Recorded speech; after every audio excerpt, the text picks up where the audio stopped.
শেখ হাসিনাকে দেশ ত্যাগের নিষেধাজ্ঞা, এই শব্দটি শোনার পর নিশ্চয়ই অনেকে অবাক হয়ে গেছেন।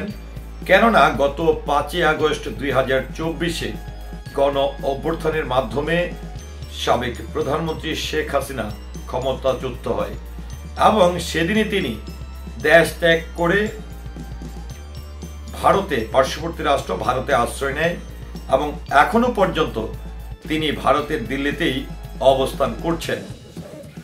ঠিক এই অবস্থাতে এসে বাংলাদেশের একটি গণমাধ্যম ঢাকা পোস্ট যারা ক্যাপশন দিয়েছে, ভারতে পালিয়ে থাকা সাবেক প্রধানমন্ত্রী শেখ হাসিনার দেশ থেকে নিষেধাজ্ঞা। আর এই সংবাদটি প্রকাশিত হয়েছে 11 মার্চ 2025। তো যেখানে সাবেক প্রধানমন্ত্রী শেখ হাসিনা তিনি বাংলাদেশ ত্যাগ করে, অর্থাৎ বাংলাদেশ ছেড়ে তিনি ভারতে পালিয়ে আছেন, ভারতে অবস্থান করছেন, সেখানে আবার ভারতে থাকা প্রধানমন্ত্রীর দেশ থেকে নিষেধাজ্ঞাটি কোথা থেকে আসলো? তো চলুন ঢাকা পোস্ট যে সংবাদটি প্রকাশ করেছে এটি একটু আমরা জেনে নিই।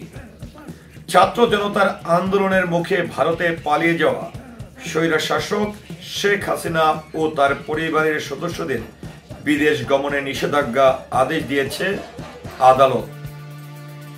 রূপপুর পারমাণবিক বিদ্যুৎ কেন্দ্র নির্মাণের নামে বিপুল অর্থ লোপাটের অভিযোগ থাকায় তাদের বিদেশ গমনে নিষেধাজ্ঞা চেয়ে আবেদন করেন দুর্নীতি দমন কমিশন। মঙ্গলবার 11 মার্চ দুদকের আবেদনের পরিপ্রেক্ষিতে ঢাকা মেট্রোপলিটন সিনিয়র স্পেশাল জজ মোহাম্মদ জাকির হোসেন গালিবের আদালত এই আদেশ দেন। দুদকের পক্ষ থেকে সংস্থাটির উপপরিচালক মনিরুল ইসলাম তাদের বিদেশ গমনে নিষেধাজ্ঞা চেয়ে আবেদন করেন। নিষেধাজ্ঞা পাওয়া অন্যান্য হলেন শেখ হাসিনার ছেলে সজীব ওয়াজেদ জয়, মেয়ে সাইমা ওয়াজেদ পুতুল, তার ছোট বোন শেখ রেহানা, শেখ রেহানার মেয়ে টিউলিপ সিদ্দিক ও আজমিনা সিদ্দিক এবং ছেলে রাদওয়ান মুজিব সিদ্দিক। আবেদনে বলা হয়, সংশ্লিষ্টদের বিরুদ্ধে রূপপুর পারমাণবিক বিদ্যুৎ কেন্দ্র নির্মাণের নামে প্রায় 59,000 কোটি টাকা লোপাট আত্মসাতের একটি অভিযোগ দুর্নীতি দমন কমিশনে অনুসন্ধানী রয়েছে। অভিযোগটি অনুসন্ধানপূর্বক প্রতিবেদন দাখিলের জন্য 5 সদস্য বিশিষ্ট একটি অনুসন্ধান দল গঠন করা হয়েছে। অনুসন্ধানকালে বিশ্বস্ত সূত্রের মাধ্যমে জানা যায়, অভিযোগ সংশ্লিষ্ট ব্যক্তিরা সপরিবারে গোপনে দেশ ত্যাগ করার প্রচেষ্টা চালাচ্ছেন।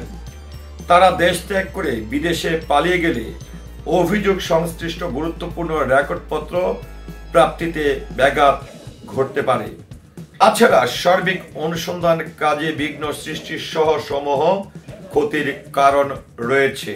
তাই অভিযোগ সংশ্লিষ্ট নিম্নবর্ণিত ব্যক্তিবর্গের বিরুদ্ধে আনিত অভিযোগের সুষ্ঠু অনুসন্ধান কার্যক্রমের স্বার্থে তাদের বিদেশ গমনে নিষেধাজ্ঞা প্রদান করা একান্ত প্রয়োজন।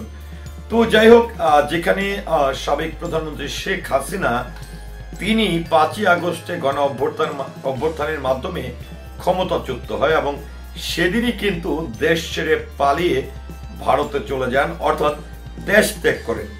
তো এই সময়ে এসে রূপপুর পারমাণবিক বিদ্যুৎ কেন্দ্রের যে লুটপাটের যে অভিযোগটি এবং এই অভিযোগের ভিত্তিতে দুর্নীতি দমন কমিশন শেখ হাসিনা সহ তার পরিবারের বেশ কয়েকজন সদস্যকে দেশ থেকে নিষেধাজ্ঞা দিয়েছেন।